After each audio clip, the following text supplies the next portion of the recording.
ஆண்டவரும் உலக இரட்சகருமான இயேசு கிறிஸ்துவின் இணையில்லாத நாமத்தினாலே இந்த ஜி நெட்வொர்க் கூடுகையின் மூலமாக காணொளியிலே இணைக்கப்பட்டிருக்கிறவர்களுக்கும் இந்த ஜி நெட்வொர்க் கூடுகையில் இணைந்து ஜெபிக்க கடந்து வந்திருக்கிற உங்கள் ஒவ்வொருவருக்கும் உள்ளத்தின் ஆழத்திலிருந்து வாழ்த்துக்களையும் நன்றிகளையும் தெரிவித்துக் கொள்ளுகிறேன். கடவுள் கடந்த 20 ஆண்டுகளுக்கு முன்பாக ஒரு சிறிய கிராமத்தில் இயேசு என்கிற வார்த்தையை அறியாமல், தேவனை குறித்த எந்த சித்தமும் சிந்தனையும் இல்லாமல், தன் தாப்தாவோடு கூட இணைந்து மந்திரம் செய்கிறதில், தாயத்துகளை உருவாக்குகிறதில், அதற்கான பணிகளை செய்து கொண்டும் ஒரு வைராக்கியமான இந்து குடும்பத்திலே இருந்த ஒருவனை ஆண்டவர் அழைத்து அவருடைய ஊழியத்திற்கு பயன்படுத்துகிறது மாத்திரமல்லாமல், இந்த நல்லதோர் வாய்ப்பை கொடுத்ததற்காக என் ஆண்டவருக்கு நன்றி செலுத்துகிறேன். சிறியவனை புழுதியிலிருந்து எடுக்கிற ஆண்டவர், எளியவனை குப்பையிலிருந்து உயர்த்துகிற ஆண்டவர், இன்றைக்கு உங்களோடும் என்னோடும் கூட இடைப்படும்படிக்கு ஆண்டவரிடத்தில் நான் வேண்டுதல் செய்கிறேன். கர்த்தருக்குள் பிரியமான தேவனுடைய பிள்ளைகளே, இந்த ஜி நெட்வொர்க் கொடுத்த இந்த வாய்ப்பில் நான் ஆண்டவரை துதிக்கிறதிலும் ஆண்டவருக்கு நன்றி செலுத்துகிறதிலும் அதிகமாக நான் பிரயாசப்படுகிறேன். காரணம் என்னவென்று சொன்னால், இந்த ஆகஸ்ட் மாதம் 10ஆம் தேதி, 11ஆம் தேதி, 12ஆம் தேதி ஆகிய 3 நாட்களும் பிரான்ஸ் தேசத்தில் இருந்து கடந்து வந்த வாலிப சகோதரர்களோடு கூட பல்வேறு இடங்களுக்கு சென்று தேவனுடைய நாமத்தை மகிமைப்படுத்தவும், அநேக இனக்குழுக்களை, அதாவது மலைவாழ் மக்களை சந்திக்கும்படிக்கு ஆண்டவர் உதவி செய்தார். அவர்கள் மூலமாக தேவன் அற்புதங்களை செய்யும்படிக்கு ஆண்டவர் கிருபை பாராட்டினார். இதற்காக தேவனுக்கு கோடான கோடி ஸ்தோத்திரங்களை ஏறெடுத்துக் கொள்ளுகிறேன். இந்த ஆண்டு ஜி நெட்வொர்க் ஊழியத்திலே கொடுக்கப்பட்ட வாக்குத்தத்தம் அப்போஸ்தலர் நடபடிகளின் புத்தகம் 20ஆம் அதிகாரம் 24வது வசனம் நான் உங்களுக்காக வாசிக்கிறேன். ஆகிலும் அவைகளில் ஒன்றையும் குறித்து கவலைப்படேன், என் பிராணனையும் நான் அருமையாக எண்ணேன், என் ஓட்டத்தை சந்தோஷத்தோடு முடிக்கவும் தேவனுடைய கிருபையின் சுவிசேஷத்தை பிரசங்கம் பண்ணும்படிக்கு நான் கர்த்தராகிய இயேசு கிறிஸ்துவினிடத்தில் பெற்ற ஊழியத்தை நிறைவேற்றவும் வாஞ்சியாயிருக்கிறேன். பவுல் சொல்லுகிறார், ஆண்டவரிடத்தில் பெற்ற ஊழியத்தை நிறைவேற்றுவதற்கு பவுல் எப்படி ரட்சிக்கப்பட்டார் என்று குறித்து நாம் பார்க்கிற வேளையிலே, அவர் ஏதோ அந்த அழைப்பு சாதாரணமாக அவருக்கு கிடைத்து விடவில்லை. அவர் இயேசு கிறிஸ்துவை போல பேதுருவை அழைக்கிறார், அல்லது 12 சீஷர்களை அவர் அழைக்கிறார். அப்படி அழைக்கப்பட்ட ஒரு ஊழியம் அல்ல. பவுல் தன்னுடைய அழைப்பை எப்படி பெறுகிறார் என்று சொல்லி நாம் பார்க்கிற வேளையிலே, நம்மை போல ஒரு பாரம்பரியமிக்க கிறிஸ்தவ குடும்பத்திலிருந்து ஒப்பு கொடுக்கப்பட்டவராக, அல்லது நோய்வாய்ப்பட்டிருக்கிற போது தன்னுடைய தகப்பனார் மூலமாகவோ தாயார் மூலமாகவோ அனுப்பப்பட்டவராக, அல்லது ஏதோ ஒரு விஷனை பெற்றவராக அவர் அங்கே இருக்கவில்லை. பவுலினுடைய ரட்சிப்பிற்கு, அதாவது அப்போஸ்தலர் நடபடியின் புத்தகம் 9ஆம் அதிகாரத்திற்கு பின் அவர் எப்படிப்பட்ட சூழ்நிலையில் இருக்கிறார், 9ஆம் அதிகாரத்துக்கு முன்பாக அவருடைய வாழ்க்கையினுடைய காரியங்களை பார்க்கிற போது பவுல் ஒரு வைராக்கியம் மிக்க மனிதனாக காணப்படுகிறார். எதிலே அவனுக்கு வைராக்கியம்? தான் கற்று தேர்ந்த ஆகமங்களிலே, வேதத்திலே கொடுக்கப்பட்டிருக்கிற 5 ஆகமங்களை குறித்தும், மோசே கொடுத்த நியாயப்பிரமாணங்களை குறித்தும், மோசே கற்பித்து கொடுத்ததான விதிமுறைகள் சட்டத்தின்படியையும் அனைத்தையும் ஒழுங்காக பின்பற்றி அதில் வேரூன்றினவனாக, அதை குறித்து நன்றாக படித்தவனாக, அதிலிருந்து தெளிந்த புத்தியுள்ளவனாக, கமாலியலினுடைய பாதத்திலே அறிவை கற்று வேதத்தை கற்று தான் எந்த இனத்தான் என்கிற ஒரு பெருமிதத்தோடு கூட இருக்கிற ஒரு மனுஷன், அதற்காக எதையும் செய்ய ஆயத்தத்தோடு கூட இருக்கிற மனுஷன். சொல்ல வேண்டும் என்று சொன்னால் யூத மதத்தை குறித்ததான ஒரு மத வெறியன் என்று கூட சொல்லலாம். அப்படிப்பட்ட ஒரு மனிதர் அவர் கடந்து போகிற வேளையில எந்த மனநிலையில கடந்து போகிறார்? பெருமையோடும் பகையோடும் மற்றவர்களை கட்டி இயேசு என்கிற நாமத்தை உச்சரிக்கிறவர்களை, அவரை குறித்து பிரசங்கிக்கிறவர்களை, அவருடைய போதனைகளை பின்பற்றுகிறவர்களை கட்டி காவலிலே வைக்க வேண்டும், அவர்களை கொண்டு வந்து எருசலேமில் நிறுத்த வேண்டும் என்கிற ஒரு வைராகியத்தோடு கூட புறப்படுகிற அந்த மனுஷன் அப்போஸ்தலர் நடபடியின் புத்தகம் 9ஆம் அதிகாரத்திலே அவன் கீழே விழுந்தபோது பவுலே பவுலே என்று சொல்லி அழைத்து அவனுக்கு சொல்லுகிறார் ஆண்டவர், முள்ளில் உதைக்கிறது உனக்கு கடினமாம். இந்த வார்த்தை அவனை மாற்றி போட்டது அன்பு தேவனுடைய பிள்ளைகளே. ஆகையினாலே தான் அவன் அங்கிருந்து புறப்படுகிறான். எப்படிப்பட்டவனாக? எனக்கு நியமிக்கப்பட்டிருக்கிற கிருபையை குறித்து. இந்த கிருபை எங்க இருந்து புறப்படுகிறது தெரியுங்களா? இயேசு கிறிஸ்துவினுடைய ரத்தத்திலிருந்து புறப்படுகிற அந்த கிருபை, இயேசு கிறிஸ்து நம் மீது வைத்த அன்பிலிருந்து புறப்படுகிற அந்த கிருபை, இயேசு கிறிஸ்துவனுடைய சிலுவை காட்சியிலிருந்து புறப்படுகிற அந்த கிருபை, இயேசு கிறிஸ்துவனுடைய அவருடைய அன்பின் நிமித்தமாக அவர் நம் மீது வைத்த பற்றுதலினாலே, அவர் நம்மை நேசித்ததினாலே உண்டான அந்த கிருபையை குறித்து பிரசங்கிப்பதற்காக அவன் மாற்றப்படுகிறான். எந்த கிருபையை அவன் வெறுத்தானோ, எந்த கிருபையை அவன் உதறி தள்ளினானோ, எந்த கிருபையை பின்பற்றுகிறவர்களை அவன் கட்டி காவலில் வைக்க வேண்டும் என்று சொல்லி விரும்பினானோ, அதே கிருபைக்காக மரிக்கவும் தயாராக இருக்கிறவனாக வேதத்திலே பார்க்கிறோம். அவன் எதை குறித்தும் கவலைப்படாத, ஐ டோன்ட் கேர் என்று சொல்வார்கள் பார்த்தீங்களா? ஐ டோன்ட் கேர், எதை பற்றியுமே கவலைப்படலை. அவனுக்கு தெரியும் எருசலேமுக்கு போனா நம்ம அங்க கொல்லப்படுவோம், திரும்பி வரமாட்டோம், எல்லாமே அவனுக்கு தெரியும். ஆனா அவன் அதை குறித்து கவலைப்படல. அன்பு தேவனுடைய பிள்ளைகளே, அதை குறித்து அவன் கவலைப்படலை. கவலைப்படாதவனாக அவன் புறப்பட்டு செல்லுகிறான். புறப்பட்டு செல்லுகிற வேளையில அவனை குறித்து அங்கே லூக்கா எழுதுகிற போது அழகாக எழுதுகிறான். மீண்டும் முறை வாசிக்கலாம். அவைகளில் ஒன்றை குறித்தும் கவலைப்படேன், என் பிராணனையும் நான் அருமையாக எண்ணேன், என் ஓட்டத்தை சந்தோஷத்தோடு முடிக்கவும் தேவனுடைய கிருபையின் சுவிசேஷத்தை பிரசங்கம் பண்ணும்படிக்கு நான் கர்த்தராகிய இயேசுவினிடத்தில் பெற்ற ஊழியத்தை நிறைவேற்றவுமே விரும்புகிறேன். இந்த திருவசனத்தை நாம் தியானிக்கிற வேளையில பவுல் என்ன சொல்லுகிறார் என்று சொல்லி பார்க்கிற போது, தேவனுடைய கிருபையின் சுவிசேஷத்தை பிரசங்கம் பண்ணும்படிக்கு நான் கர்த்தராகிய இயேசு கிறிஸ்துவனிடத்தில் பெற்ற ஊழியத்தை நிறைவேற்றவுமே விருப்பமாயிருக்கிறேன். அவருடைய விருப்பத்தை இங்கே ஆணித்தரமாக அவர் பதிவு செய்கிறார். என் உயிரை குறித்து நான் கவலைப்படவில்லை, என்னுடைய வாழ்க்கையை குறித்து நான் கவலைப்படவில்லை, நான் எத்தனை நாள் இந்த உலகத்தில் வாழப்போறேன் என்பதை குறித்து கவலைப்படலை, என்ன இந்த சுவிசேஷத்து நிமித்தமாக யாரெல்லாம் துன்பப்படுத்த போகிறார்கள் என்பதை குறித்து நான் கவலைப்படவில்லை, நான் அதை குறித்தெல்லாம் கவலைப்படாமல் அதை ஒதுக்கி வைத்துவிட்டு என்னுடைய விருப்பம் என்ன என்று அவர் அங்கே குறிப்பிடுகிறார் என்று சொன்னால், சுவிசேஷத்தை குறித்த பிரசங்கம். அது எப்படி? சாதாரணமான சுவிசேஷத்தை அல்ல, கிருபையின் சுவிசேஷத்தை குறித்த ஒரு பிரசங்கம். இன்றைக்கு கிருபையின் சுவிசேஷம் எப்படிப்பட்டது?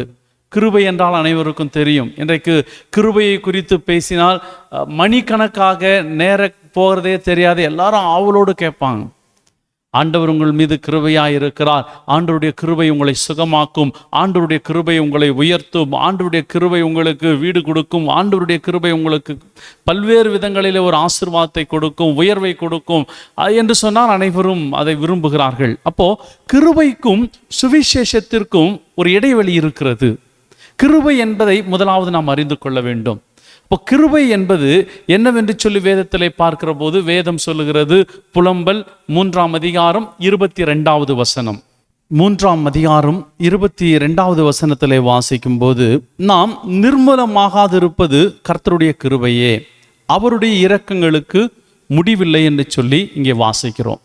நான் நிர்மூலமாகாதிருப்பது, அதாவது நான் அழிந்து போகாமல் இருப்பது, காலையிலே விழிப்பது, நான் செயல்படுவது, எனக்குள்ளே உயிர் இருப்பது, எனக்குள்ளே மூச்சு சுவாச காற்று உள்ளே போய் வெளியே வருவது, என் இரத்த ஓட்டங்கள் சீராக இருப்பது, எதை வேண்டுமானாலும் சொல்லலாம். நான் நிர்மூலமாகாதபடி, நான் அழிந்து போகாதபடி, இந்த சரீரம் இந்த பூமிக்குரியதாய் மாற்றப்படாதபடிக்கு நான் பிழைத்திருப்பது அவருடைய கிருபையே என்று சொல்லி இங்கே புலம்பலிலே நாம் வாசிக்கிறோம். அப்போ யாருடைய கிருபை என்று சொல்லப்பட்டால் கர்த்தருடைய கிருபை. அப்போ கர்த்தருடைய கிருபையை நம்மை உயிர்ப்பிக்கிறது, கர்த்தருடைய கிருபை நம்மை உயிரோடு வைத்திருக்கிறது, கர்த்தருடைய கிருபை நம்மை மனிதனாக மாற்றி ஒவ்வொரு நாளும் நடக்க வைத்து, பேச வைத்து, கேட்க வைத்து, உட்கார வைத்து, எல்லாவற்றிற்கும் காரணமாய் அது இருக்கிறது. அதற்கு காரணமாய் அந்த கிருபையின் ஊற்று எங்கே பெருகுகிறது என்று சொன்னால், எங்கே இருந்து புறப்படுகிறது என்று சொன்னால் கர்த்தரிடத்திலிருந்து புறப்படுகிறது என்று சொல்லி புலம்பலிலே வாசிக்கிறோம். அப்போ கிருபையை பெற்றுக்கொள்ளுகிற நாம் அதை அனுப்புகிறவரை அறிவிப்பதே சுவிசேஷம் என வேதம் சொல்லுகிறது. அதாவது எனக்கு யார் கிருபையை கொடுக்கிறாரோ அவரை குறித்து அறிவிப்பதுதான் சுவிசேஷம். அப்போ எனக்கு கிருபையை அளிப்பவரை அறிவிப்பதே சுவிசேஷம் என்று சொல்லி வேதம் சொல்லுகிறது. இதையேத்தான் கிருபை என்றால் என்ன என்று சொல்லி பார்க்கிற போது சங்கீதம் 103:17, கர்த்தருடைய கிருபையோ அவருக்கு பயந்தவர்கள் மேலும் அவருடைய நீதி அவர்கள் பிள்ளைகளுடைய பிள்ளைகள் மேலும் அனாதியாய் என்றென்றைக்கும் இருக்கிறது. அப்போ வேதம் சொல்லுகிறது கர்த்தருடைய கிருபை அவருடைய பிள்ளைகள் மீது இருக்கிறது என்று சொல்லி வேதத்தில் கிருபையை குறித்து சொல்லப்பட்டிருக்கும். அப்போ கிருபை என்றால் ஆண்டவர் நம்மை பாதுகாப்பது, ஆண்டவர் நமக்கு கொடுப்பது, ஆண்டவர் நம்மை நடத்துவது, ஆண்டவர் நம்மை விசாரிப்பது, ஆண்டவர் நமக்கு ஆலோசனை சொல்வது என்று வைத்துக் கொண்டார். அப்போ சுவிசேஷம் என்றால் என்ன அப்படி இந்த பக்கம் நம்ம வரும்போது இதையேதான் சுவிசேஷம் என்றால் என்ன என்று சொல்லி மத்திய 28:19 20 தெளிவாய் சொல்லுகிறது. நீங்களும் நானும் நன்கு அறிந்து வைத்திருக்க வேண்டும். நீங்கள் புறப்பட்டு போய் சகல ஜனங்களையும் சீஷராக்கி பிதா குமாரன் பரிசுத்தாவின் நாமத்தினாலே அவர்களுக்கு என்ன பண்ணுங்க? ஞானஸ்தானம் கொடுங்கள்.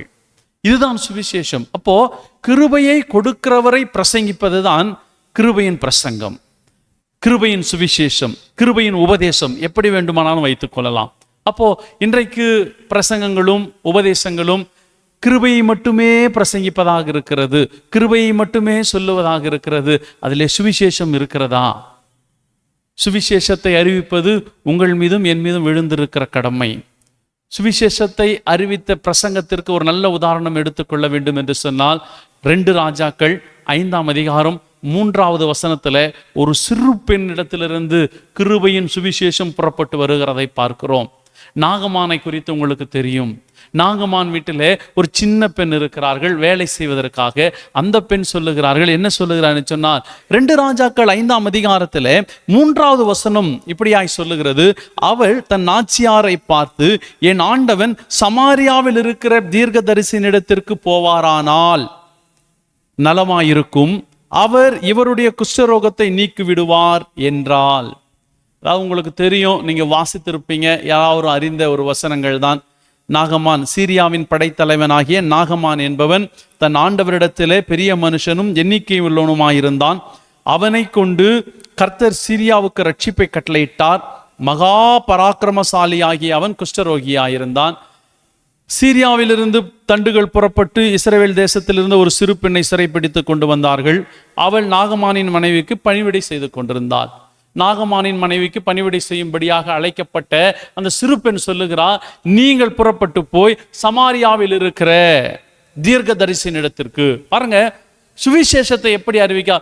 அதாவது நாகமான் சுகம் பெற வேண்டும் என்பது, சுகம் பெற்றார் என்பது உங்களுக்கு எனக்கு தெரியும். நாகமான் சுகம் பெற்றது கிருபை. நாகமான் சமாரியாவிற்கு அனுப்பினது சுவிசேஷம். அவன் அந்த சுவிசேஷத்தை ஏற்றவனாக அந்த சுவிசேஷத்தை சுமந்து கொண்டு அவன் எங்கே போகிறான்? சமாரியாவின் இடத்தில் இருக்கிற எலிசாவின் இடத்திற்கு போகிறான். அப்போ எலிசா அவரை பார்க்கவில்லை. சம்பவம் உங்களுக்கு தெரியும், அதை பற்றி நம்ம பெருசா போய்கொண்டே இருக்கலாம். நாகமானுடைய அந்த அவன் புறப்பட்டு போய் நாகமான் போய் இஸ்ரவேலினுடைய ராஜாவுக்கு ஒரு கடிதத்தை வாங்கி கொண்டு அதை கொண்டு போய் அந்த ராஜாவின் இடத்துல கொடுத்து, ராஜா அதற்காக தன்னுடைய வஸ்திரங்களை கிழித்து அழுது அவன் அழுதான் என்பதை எலிசா கேள்விப்பட்டு எலிசாவின் இடத்திற்கு அவனை அனுப்பும்படி சொல்லி, எலிசாவின் இடத்தில் வாசப்படியிலே நாகமான் வந்து நிற்கிறான் என்பதை எலிசா கேள்விப்பட்ட உடனே எலிசா அவனை போய் பார்த்ததாக வேதம் சொல்லவில்லை. எலிசா தன்னுடைய ஊழியக்காரனிடத்திலே சொல்லி அனுப்புகிறார். என்ன சொல்லி அனுப்புகிறார்னு சொன்னா, நீ போய் யோர்தான் நதியிலே நீ முழுகி எழுந்திருச்சு போ, அவ்வளவுதான் சொல்றார். சுவிசேஷம் எங்கே சொல்லப்பட்டது? சிறு பெண் மூலமாக நாகமானுக்கு சொல்லப்பட்டது. நாகமான் சுவிசேஷத்தை ஏற்றுக்கொண்டு, விசுவாசிக்கவில்லை, ஏற்றுக்கொண்டு கேட்டு அவன் புறப்பட்டு வருகிறான். ஆனால் இந்த வார்த்தை அவனுக்கு மன சஞ்சலத்தை உண்டாக்குகிறது.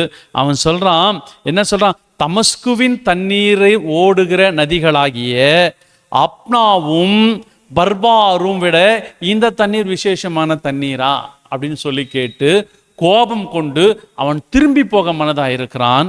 சுவிசேஷத்தை பாருங்க, அவன் அந்த சிறு பெண் சொன்ன சுவிசேஷம் யார் மனதில் தெரியுங்களா? ஒரு விதையாய் விதைக்கப்படுகிறது, விசுவாசமாய் விதைக்கப்படுகிறதுனா அங்கே வசனத்தில் தெளிவாய் சொல்லப்பட்டிருக்கிற அன்பு தேவனுடைய பிள்ளைகளே, நாகமானுடைய ஊழியக்காரனாகிய ஒருவனிடத்திலே அந்த விசுவாசம் துளிர்விட ஆரம்பிக்கிறது.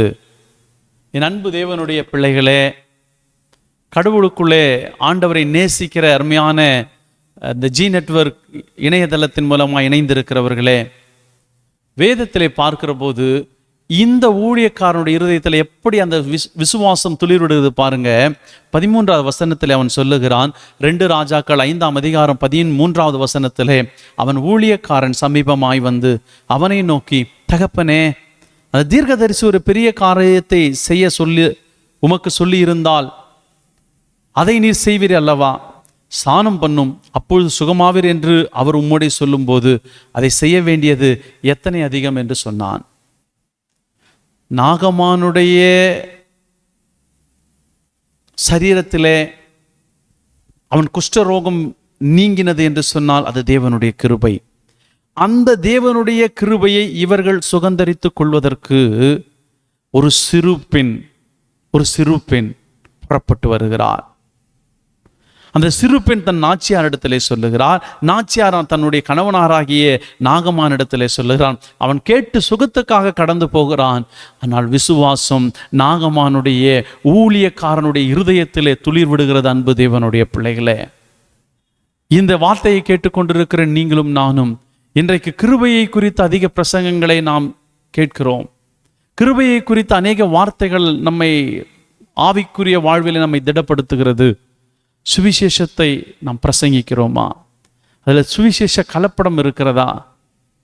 சுவிசேஷத்தை பிரசங்கிக்காமல் ஆண்டவருடைய கிருபையை மட்டும் சொல்வதனாலே இயேசு கிறிஸ்து சொல்லுகிறது போல அது வேர்விடாத விதைகளாக கற்பாறையிலே சில நாட்கள் செழிப்பாய் இருக்கிற விதைகளைப் போல அது சீக்கிரத்திலே அழிந்து போகிறது. பலன் கொடுக்காத, கனி கொடுக்காத ஒரு வாழ்க்கைக்கு நேராக அது நடத்தப்படுகிறது.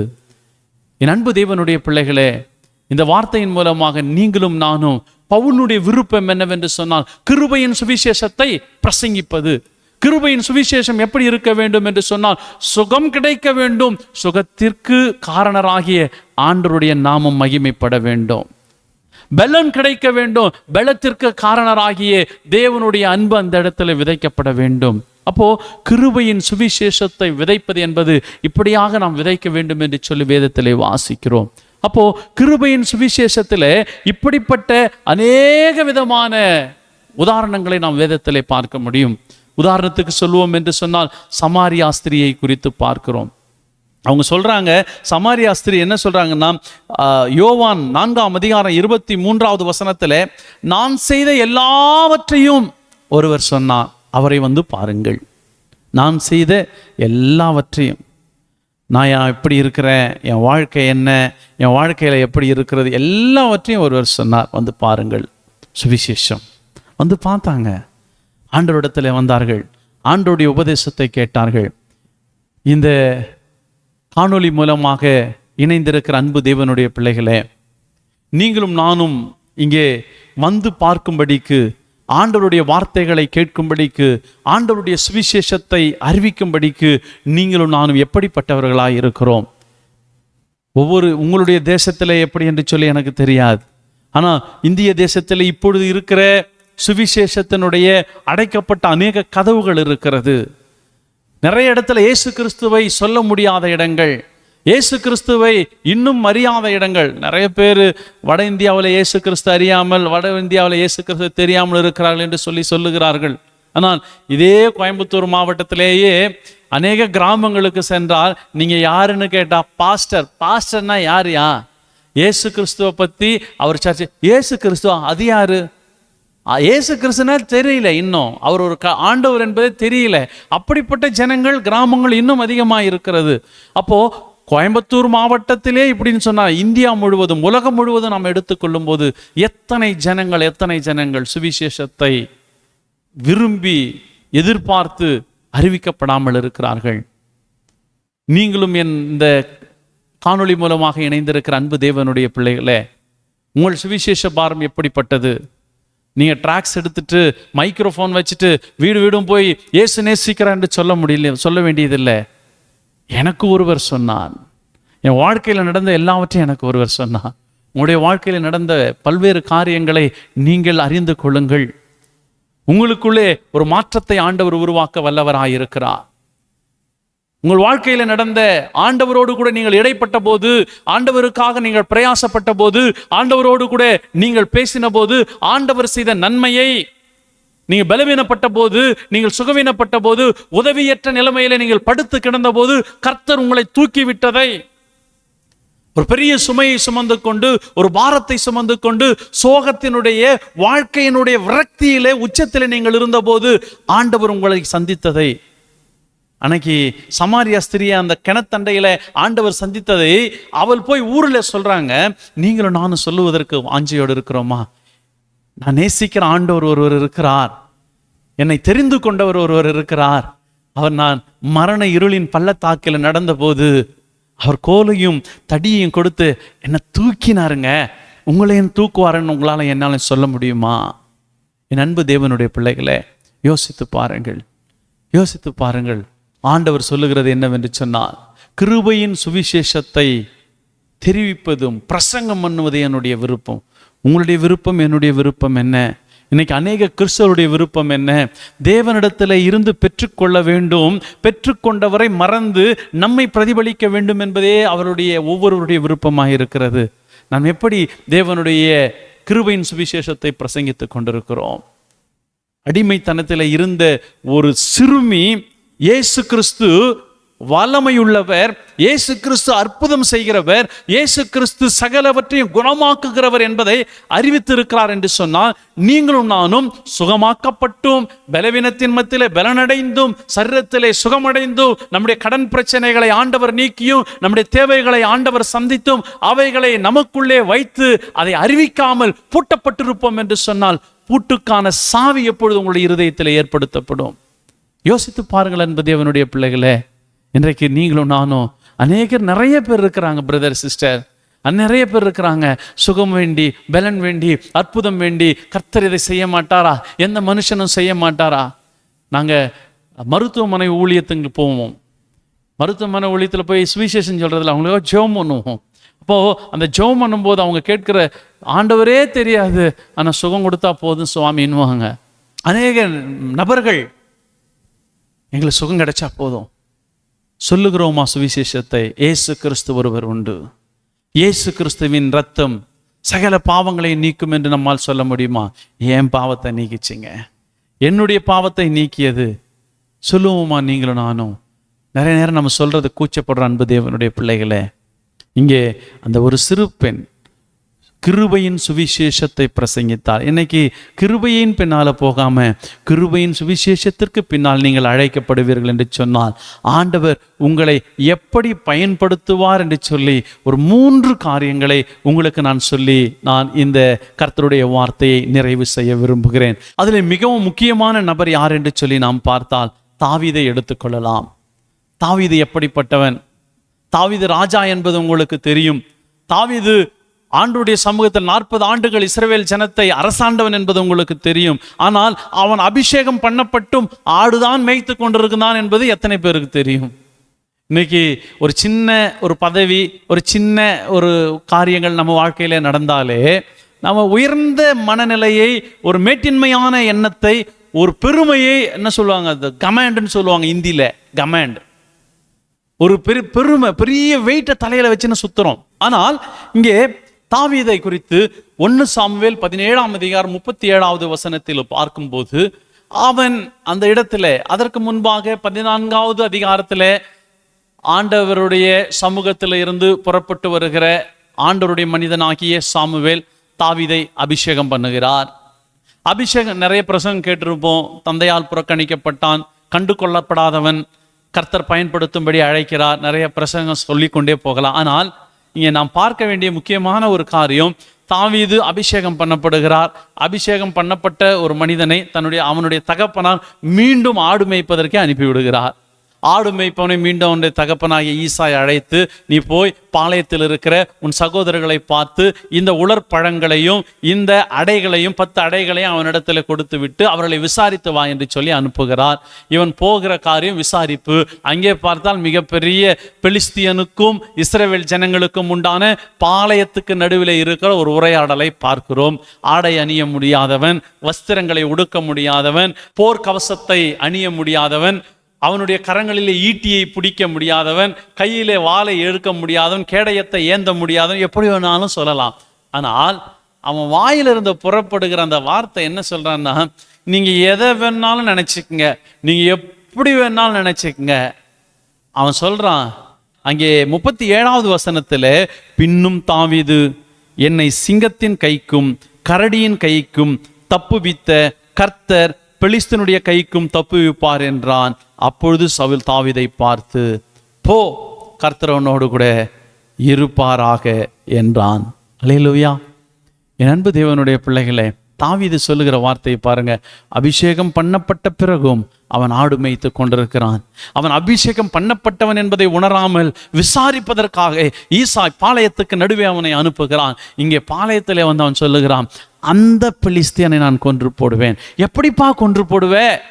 நீ படிச்சிருக்கிறது ரொம்ப கம்மியாச்சே, நீ எப்படி உன்னால முடியும்? அங்க பெரிய பட்ஜெட் ஆச்சேப்பா, உன்னால எப்படி செய்ய முடியும்? அதை செய்யறதுக்கு உன்னால எப்படி முடியும்? உங்க அப்பாவை காப்பாற்ற எப்படி முடியும்? உங்க அம்மாவை காப்பாற்ற உன்னால எப்படி முடியும்? வீட்டை கட்ட உன்னால எப்படி முடியும்? ஒரு கார் வாங்க உன்னால எப்படி முடியும்?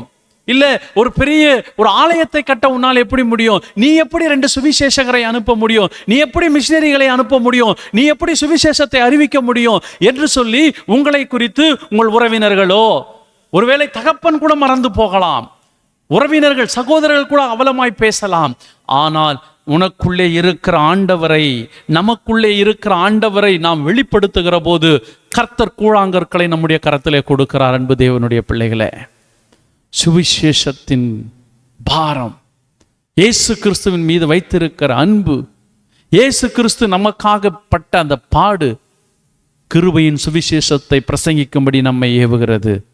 அப்ப ஏவப்படுகிற மனிதனுக்குள் காணப்பட வேண்டிய காரியம், நான் அல்ல, அவரே எனக்குள் பிழைத்திருக்கிறான். என்னால முடியாது, தாவீது என்னால முடியாதுதான், ஆனால் என்னை சிங்கத்தின் கைக்கும் கரடியின் கைக்கும் தப்புவித்த என் ஆண்டவராலே முடியும். அல்லேலூயா. என் அன்பு தேவனுடைய பிள்ளைகளே, அதே எண்ணத்தோடு கூட அவன் பாளையத்திலே போய் நிற்கிறான். அங்கே நின்று கொண்டிருக்கிற போது பெலிஸ்தியன் ஆகிய கோலியாத் சொல்லுகிறான், கல்லோடும் கவனோடும் வருவதற்கு நான் என்ன நாயா? 45வது வசனத்தில் அதுக்கு அழகா பதில் கொடுக்கிறார் பாருங்க தாவீது. அதற்கு தாவீது பெலிஸ்தியனை நோக்கி, நீ பட்டயத்தோடும் ஈட்டியோடும் கேடகத்தோடும் என்னிடத்தில் வருகிறாய், நானோ நீ நிந்திக்கிற இஸ்ரவேலினுடைய இராணுவங்களின் தேவனாகிய சேனைகளுடைய கர்த்தரின் நாமத்தினாலே உன்னிடத்திலே வருகிறேன். அல்லேலூயா. என் அன்பு தேவனுடைய பிள்ளைகளே, இந்த காலை பொழுதுல தாவீது எதனாலே வருகிறாராமா? கர்த்தருடைய நாமத்தினாலே. கர்த்தருடைய சுவிசேஷத்தை பிரசங்கிப்பவனுக்குள் இருக்க வேண்டிய முதல் அடையாளம் எனக்குள்ளே இருக்கு. நான் இவ்வளோ படிச்சிருக்கிறேன், நான் இவ்வளோ செஞ்சிருக்கிறேன், எனக்குள்ள நல்ல சம்பளம், நெவர், அது நிமித்தமாக ஒரு பிரயோஜனம் கிடையாது. இயேசுவினாலே நான் சிங்கத்தை ஜெயிச்சிட்டேன், நான் கரடியை ஜெயிச்சிட்டேன், எனக்கு ஒரு நாள் இவ்வளோ கிடைச்சது அவ்வளோ கிடைச்சது. ஆண்டவர் விரும்பலை. யார்? தாவீது சொல்லுகிறான், கர்த்தர் உங்களுக்குள்ளே இருக்கிற ஆண்டவர் வல்லமையுள்ளவர், எனக்குள்ளே இருக்கிற ஆண்டவர் வல்லமையுள்ளவர், நமக்குள்ளே இருக்கிற ஆண்டவர் வல்லமையுள்ளவராக இருக்கிறபடினாலே ஆண்டவர் கோலியாத்தை மாத்திரமல்ல எதை வேண்டுமானம் ஜெயிக்கிற பலனை ஆண்டவர் நமக்கு கொடுக்கிறார். ஆகையினாலே நீங்களும் நானும் சுவிசேஷத்தை, கிருபையின் சுவிசேஷத்தை பிரசங்கிப்பவனுடைய அடையாளம் நம்மை அல்ல, நமக்குள் இருப்பதை அல்ல, நமக்குள் இருக்கிற ஆண்டவரை வெளிப்படுத்துவதே நம்முடைய அடையாளமாக இருக்கிறது. இன்றைக்கு நீங்களும் நானும் கிருபையையும் சுவிசேஷத்தையும் பிரசங்கிக்க வேண்டும் என்று சொன்னால் முதல் அடையாளம் எனக்குள்ளே இருக்கிற ஆண்டவர், எனக்குள்ளே இருக்கிற ஆண்டவர், என்னை தெரிந்து கொண்ட ஆண்டவர், நம்மை அழைத்த ஆண்டவர், நம்மை பயன்படுத்துகிற ஆண்டவர், நம்மை விசாரிக்கிற ஆண்டவர், எப்படி வேண்டுமானாலும் சொல்லலாம், அவரை பிரதிபலிப்பதே, அவரை பிரதிபலிப்பதே இயேசு கிறிஸ்துவின் கிருபையின் சுவிசேஷத்தை அறிவிப்பவனுடைய முதல் அடையாளம். இரண்டாவதாக, கிருபையின் சுவிசேஷத்தை பிரசங்கிப்பவனுடைய அடையாளம் எப்படிப்பட்டது என்று சொல்லி வேதத்திலே தியானிக்கும் போது, அப்போஸ்தலர் நடபடிகளின் புத்தகம் 3ஆம் அதிகாரத்தில் பேதுருவை குறித்தும் யோவானை குறித்தும் பார்க்கிறோம். பேதுருவும் யோவானும் ஜெப வேளையாகிய 9ஆம் மணி நேரத்தில் பேதுருவும் யோவானும் தேவாலயத்துக்கு போனார்கள். அப்பொழுது தன் தாயின் வயிற்றிலிருந்து சப்பானியாய் பிறந்த ஒரு மனுஷனை சுமந்து கொண்டு வந்தார்கள். தேவாலயத்திலே பிரவேசிக்கிறவரிடத்தில் பிச்சை கேட்கும்படி நாடோறும் அவனை அலங்கார வாசல் எண்ணப்பட்ட தேவாலய வாசலண்டையில் வைப்பார்கள். தேவாலயத்திலே பிரவேசிக்க போகிற பேதுருவையும் யோவானையும் அவன் கண்டு பிச்சை கேட்டான். பேதுருவும் யோவானும் அவனை உற்று பார்த்து, எங்களை நோக்கிப்பார் என்றார்கள். கிருபையின் சுவிசேஷத்தை பிரசங்கிக்க கூடியவனுடைய இரண்டாவது அடையாளம். முதல் அடையாளம் நம்ம ஏற்கனவே சொன்னோம். இயேசுவை, கிறிஸ்துவை, ஆண்டவரை மேன்மைப்படுத்துவார்கள், முன்னிலைப்படுத்துவார்கள். இரண்டாவதாக, இங்கே பேதுருவும் யோவானும் ஒரு ஜெபாலயத்திலே அவர்கள் கடந்து போகிறார்கள். ஜெபாலயத்திலே ஒவ்வொரு நாளும் ஒவ்வொரு நேரமும் பிச்சை கேட்டு கொண்டிருக்கும்படிக்கு ஒருவனை கொண்டு வந்து நிறுத்துகிறார்கள். அப்போ அவன் இவர்களை பார்த்து ஏதாவது கிடைக்கும் என்கிற எண்ணத்திலே அவன் இவர்களை பார்த்து பிச்சை கேட்கிறான். ஆனால் இங்கே வேதத்திலே பார்க்கும் 4வது வசனத்திலே பேதுருவும் யோவானும் அவனை உற்று பார்த்து, எங்களை நோக்கிப்பார் என்றார்கள். அவனை உற்று பார்த்து. நிறைய பேர் சர்ச்சுக்கு போறீங்க, கர்த்தருக்கு ஸ்தோத்திரம். இன்னைக்கு பெரிய பெரிய சபைகளுக்கு முன்பாக இல்லாதவர்களை உற்று பார்க்கிற அனுபவம் உங்களுக்கு இருக்கிறதா? தேவைகளோடு இருக்கிறவர்களை நோக்கி பார்க்கிற உங்களுக்கு ஒரு அனுபவம் இருக்கிறதா? ஒரு ஊழியக்காரர் இப்படி பிரசங்கிக்கிறார், ஆண்டவருக்கென்று கொடுங்கள் என்று சொன்னால், ஆண்டவருக்காக ஆலயத்தை கட்ட கொடுக்கிறோம், திருச்சபைகளை நாட்டுவதற்காக கொடுக்கிறோம், ஆலயத்தை அலங்கரிப்பதற்காக கொடுக்கிறோம். ஒரு சபையில் ஒரு சிலுவை வைக்கணும்னு சொன்னால் உடனே கொடுக்க முன் வருகிறோம். எத்தனையோ விதங்களுக்கு ஆண்டவருடைய ஆலயத்துக்குன்னு சொன்னால் கொடுக்கிறோம். ஆண்டவருடைய ஆலயத்துக்குன்னா எங்கெங்கேயோ எடுத்து கொடுக்கிறோம். ஆனால் அலங்கார வாசலண்டை எனப்படுகிற வாசலண்டையிலே அமர்ந்து கொண்டிருந்த அந்த மனிதனை போல இன்றைக்கு அநேக மனிதர்கள் ஒருவேளை அலங்கார வாசலண்டையிலே அமராமல் இருக்கலாம். அநேக இடங்களிலே நாம் பார்க்க முடிகிறது. அன்பு தேவனுடைய பிள்ளைகளே, அவர்களுக்கு கிருபையின் சுவிசேஷத்தை பிரசங்கிக்கும்படிக்கு அவர்களை உற்று பார்க்கிற அனுபவம் உங்களுக்கும் எனக்கும் இருக்கிறதா? இந்த கூடுகையின் மூலமாக இணைந்திருக்கிற, இந்த காணொளி மூலமாக இணைந்திருக்கிற ஒவ்வொருவருக்கும் ஆண்டவர் இன்றைக்கு உள்ளத்தின் ஆழத்திலிருந்து ஒரு உணர்வை கொடுக்கிறான். எத்தனையோ பேர் இன்னைக்கு தேவையோடு இருக்கிறாங்க. பிரதர், சிஸ்டர், உற்று பார்க்கிற அனுபவம் இருக்கிறதா? அலட்சியம் பண்ணுகிறோம், அவர்களை கண்டு கொள்ளாமல் போகிறோம். இந்த சமுதாயம் கண்டு கொள்ளவில்லை, இந்த உலகம் கண்டு கொள்ளவில்லை, அரசாங்கம் கண்டு கொள்ளவில்லை, அவனுடைய இனஜன பந்துக்கள் கண்டு கொள்ளவில்லை, யாருமே கண்டுக்கலைங்க. அவன் கண்டுக்காதனால தான் தெரு ஓரங்களிலும் வீதிகளிலும் ஆங்காங்கே இருந்து கொண்டும் இருக்கிறான். அவர்களை நீங்களும் நானும் உற்று பார்க்கிறோமா அல்லது கண்களை மேலே பார்க்கிறோமா? நேற்று ஒரு வாசகத்தை வாசித்தேன். 2 கோடி செலவு செய்து கார் வாங்கும் ஒரு மனிதனுக்கு 2 ரூபாய் கொடுப்பதற்காக அதன் கதவுகளுடைய கண்ணாடிகள் கீழே இறக்கப்படுவதில்லை என்று சொல்லி. உண்மை, நம்மிடத்துல நிறைய இருக்கிறது, ஆனால் கொடுப்பதற்கு மனம் இருக்கிறதா? எத்தனை ஏழை ஜனங்கள் இன்றைக்கு உடைக்கும் உணவுக்கும் கஷ்டப்படுகிறார்கள். எல்லாரும் தானே கஷ்டப்படுறாங்க, எல்லாரும் தான், நாங்களும் அந்த நிலைமையில தானே வந்தாங்க. வேதம் சொல்லுகிறது, ஒருவனுக்கு செய்யத்தக்க உதவியை செய்யாமல் இராதே.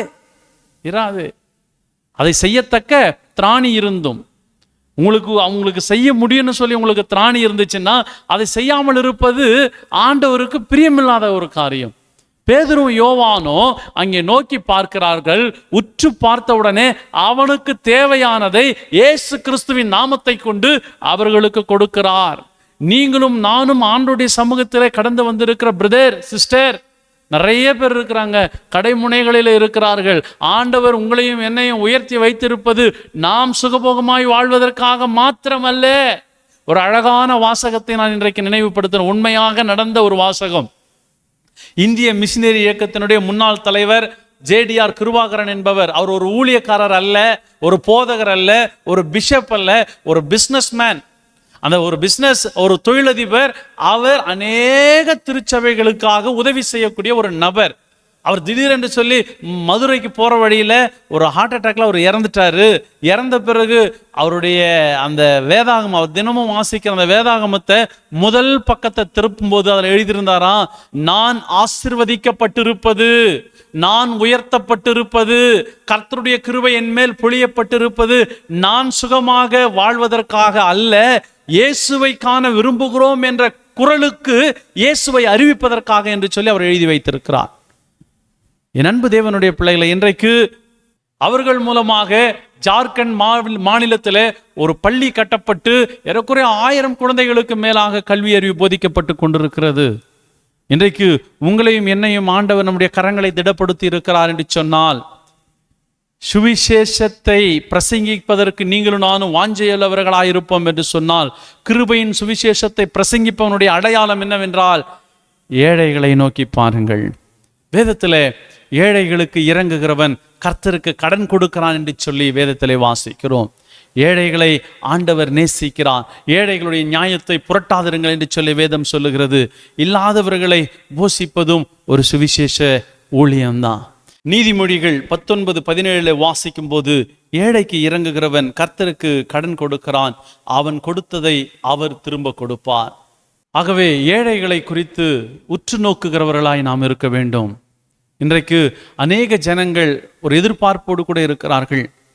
கொடுப்பதினாலே அல்ல சுவிசேஷம், அன்பை வெளிப்படுத்துவதினாலே சுவிசேஷம் என்று சொல்லப்பட்டிருக்கிறது. நாம் இன்றைக்கு நோக்கி பார்க்கிறவர்களாய் இருக்கிறோமா அல்லது கடந்து போகிறவர்களாய் இருக்கிறோமா? பேதுருவும் யோவானும் அவர்களை உற்று பார்த்து, இயேசு கிறிஸ்துவின் நாமத்தினாலே, நசரனாகிய இயேசு கிறிஸ்துவின் நாமத்தினாலே எழுந்து நட என்று சொன்னார்கள். அவன் தேவைகள் சந்திக்கப்பட்டது. ஒருவேளை அந்த மனிதனுக்கு தேவைப்பட்டது நடப்பதாக இருக்கலாம்.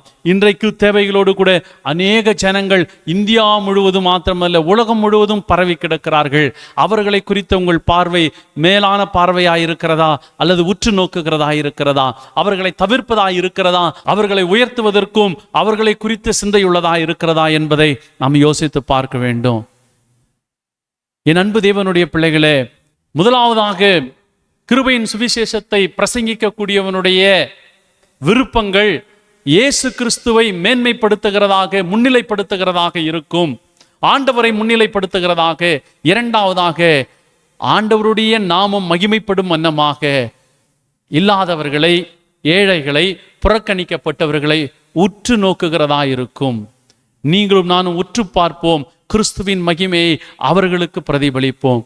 மூன்றாவதும் கடைசியுமாக, கிருபையின் சுவிசேஷத்தை பிரசங்கிக்கக்கூடியவனுடைய அடையாளமாக என்ன இருக்கிறது என்று சொன்னால், மத்தேயு எழுதின சுவிசேஷம் 10:7 இப்படி வாசிக்கிறோம், பரலோக ராஜ்யம் சமீபமாய் இருக்கிறது என்று பிரசங்கியுங்கள். பரலோக ராஜ்யத்தை குறித்த, நியாய தீர்ப்பை குறித்த, இரண்டாம் வருகையை குறித்த ஒரு பிரசங்கத்தை இன்றைக்கு திருச்சபைகளிலே நாம் பிரசங்கிக்க வேண்டும். ஏன்னு சொன்னா, பிரசங்கிக்க வேண்டியதனுடைய அடையாளம், கிருபையின் பிரசங்கத்தினுடைய அடையாளமே இதுதான். இரண்டாவது வருகையை குறித்த பிரசங்கம் இருக்க வேண்டும். இன்னைக்கு இரண்டாவது வருகையை குறித்து பிரசங்கிப்பதில்லை. கிருபையை பிரசங்கிக்கிறோம், ஆசீர்வாதத்தை பிரசங்கிக்கிறோம், நன்மைகளை பிரசங்கிக்கிறோம், உயர்வை பிரசங்கிக்கிறோம், எல்லாவற்றையும் பிரசங்கிக்கிறோம். ஆனால் வேதம் சொல், பரலோக ராஜ்யத்தை குறித்து பிரசங்கியுங்கள். இங்கே கிருபையின் உபதேசத்தை நாடுகிறவனுடைய அடையாளம் பரலோக ராஜ்யத்தை குறித்து உபதேசம் பண்ணணும். அதற்காக சிலரை ஆயத்தப்படுத்த வேண்டும். வியாதிகளை சுகமாக்குகிறது மாத்திரமல்ல, அற்புதங்களை செய்கிறது மாத்திரமல்ல இயேசு கிறிஸ்துவின் வேலையாக இருக்கவில்லை. பரலோக ராஜ்யத்தை குறித்த உபதேசம் அவருக்குள் இருந்தது. அவர் பிரசங்கித்தார். அந்த பிரசங்கத்தினால அநேகர் ரட்சிக்கப்பட்டார்கள், அநேகர் ஆயத்தமானார்கள். இன்றைக்கு உங்களுடைய ஜெபத்தினாலும் என்னுடைய ஜெபத்தினாலும், உங்களுடைய பிரசங்கத்தினாலும் என்னுடைய பிரசங்கத்தினாலும், நீங்கள் கேட்கிற, நான் கேட்கிற எந்த தேவனுடைய வார்த்தைகளினாலும் அந்த தேவனுடைய ராஜ்யத்திற்கு ஆயத்தம் பண்ணப்படுகிறோம் என்கிற உணர்வு நமக்குள்ளே மேலோங்குகிறதா?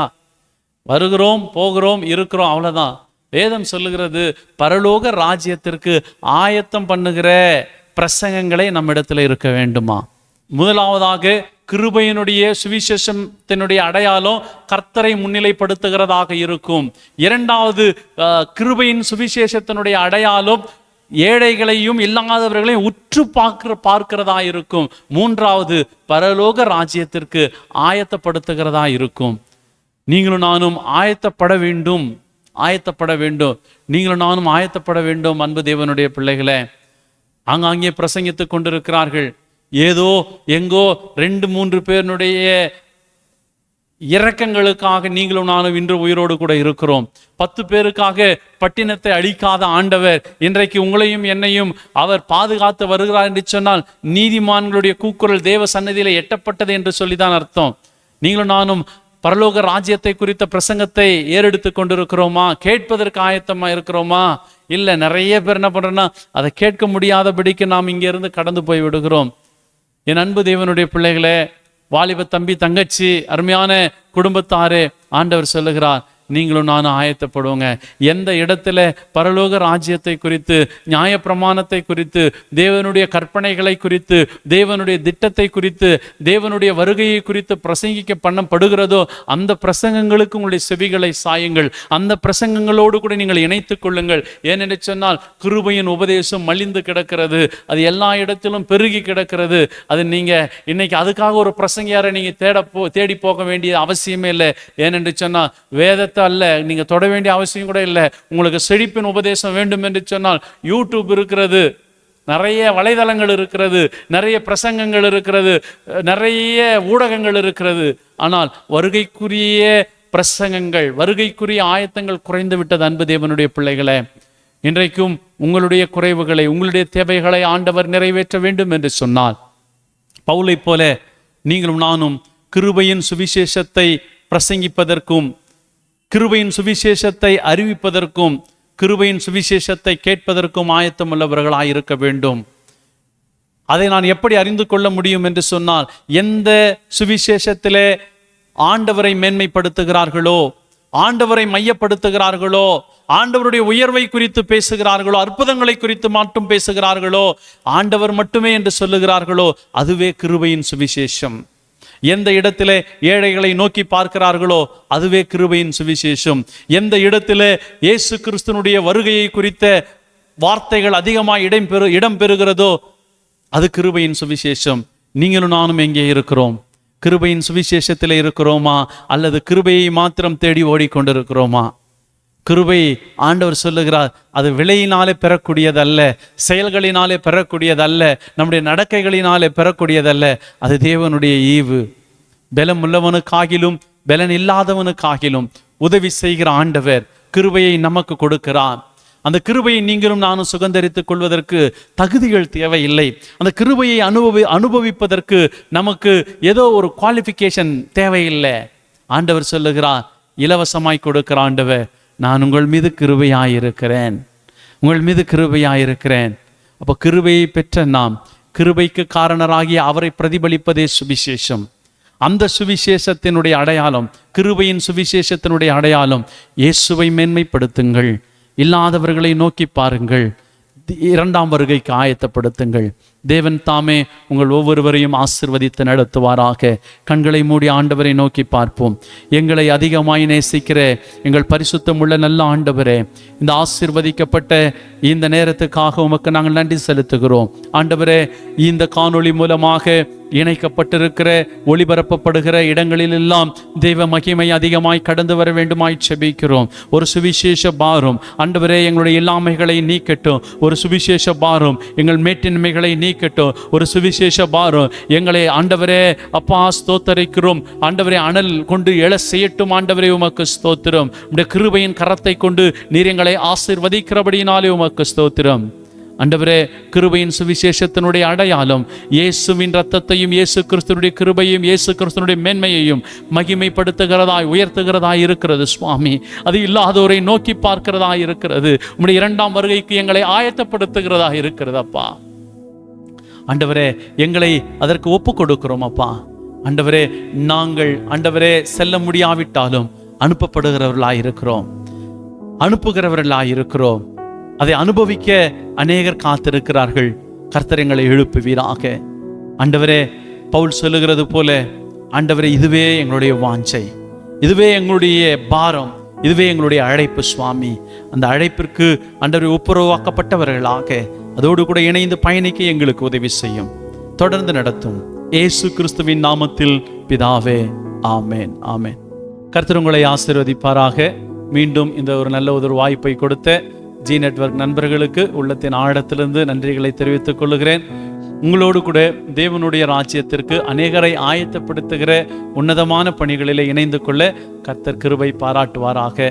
அது மட்டுமில்லாமல் இந்த நேரத்தில் அருமையான ஜி நெட்வொர்க் நண்பர்களுக்கும் அருமையான சகோதரர் ஆரோன் அவர்களுக்கும் நன்றி சொல்ல கடமைப்பட்டிருக்கிறேன். அவர் மூலமாக வாங்கப்பட்ட ஆரக்குளம் திருச்சபையின் இடத்திற்காக, அவர்கள் உங்கள் மூலமாக கொடுக்கப்பட்ட ஜார்க்கண்ட் மாநிலத்திலே கொடுக்கப்பட்டிருக்கிற 500 வேதாகமங்களுக்காக, அது மட்டும் இல்லாமல் இல்லாத ஒரு தாய் தகப்பனாருக்கு ஒரு உதவிக்காக நான் ஆண்டவரை துதிக்கிறேன். கடவுள் உங்களை ஆசீர்வதிப்பாராக. தொடர்ந்து இந்த ஊழியத்திலே ஆண்டவர் நம்மை பயன்படுத்துவாராக. ஆமேன்.